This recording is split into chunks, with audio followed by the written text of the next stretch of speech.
সুন্দরভাবে রেডি হয়ে আমি বার হয়ে পড়েছিলাম পার্লারের উদ্দেশ্যে। তো অবশেষে আমি পার্লারে পৌঁছালাম। এসে একটু পাখার হাওয়া খেয়ে নিচ্ছিলাম, অনেক গরম লাগছিল। পার্লারে এসেছি আর রূপচর্চা করবো না, এটা কি কখনো হয়? তার জন্য আমিও বসে পড়েছিলাম আইব্রু করতে। তো আর এদিকে তো আমার অবস্থা খুবই খারাপ হয়ে যাচ্ছিলো, কারণ অনেক দিন পর আমি আইব্রু করতে এসেছি, ওর জন্য আমার তো খুবই লাগছিল। আমার চোখ দিয়ে জল বার হয়ে যাওয়ার মতো এরকম অবস্থা হয়ে গেছিলো। আর এদিকে আমার ক্যামেরাম্যান চারদিকে দেখাচ্ছিল। যাই হোক, দিদির পার্লারটা খুব একটা বড় না, ছোটো মতো পার্লার, আর সাজানো গুছানো, কিন্তু দিদির কাজ তার থেকে আরও সুন্দর, আরও খুবই সুন্দর। আর দিদির ব্যবহার বলার মতো নয়, খুবই সুন্দর। আর ওদিকে ওই যে পুচকু ক্যালেন্ডারটা আমার তো খুবই পছন্দ হয়েছিল, বেবিটা। আর এদিকে আমার আইব্রো করা কমপ্লিট। তো আমি একটু চুলটা কাটবো বলে, চুলটা ছিঁড়বো বলে আর কি এসছিলাম। এই চুলটা কাটতে গিয়েই আমার যত জ্বালা হয়ে গেছে।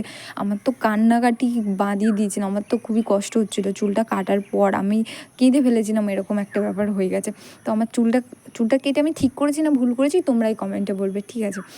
তো দেখো, এদিকে দিদি চুলটা কেটে দিয়েছিলো, আমার তো খুবই ভালো লাগছিলো, কিন্তু ওদিকে চুলটা মনে হচ্ছিলো কত বড় ছিল, এটাই মনে হচ্ছিলো বারবার। তোমরা কিন্তু এইভাবেই আমার পাশে থেকো, আর এইভাবেই আমাকে সাপোর্ট করেছো, আমাকে ভালোবাসা দিয়েছো। আর দেখতে দেখতে আমার চুল কাটা তো কমপ্লিট হয়েই গেছে, প্রায় কমপ্লিট হয়ে গেছে, আর অল্প একটু বাকি। আর তারপর আমার রিয়াকশানটা শুধু দেখো চুলটা কাটার পরে।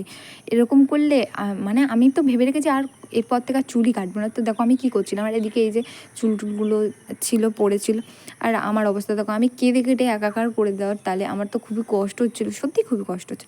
যাই হোক, ভিডিওটা এই পর্যন্ত। সবাই ভালো থাকবেন, টাটা, বাই বাই।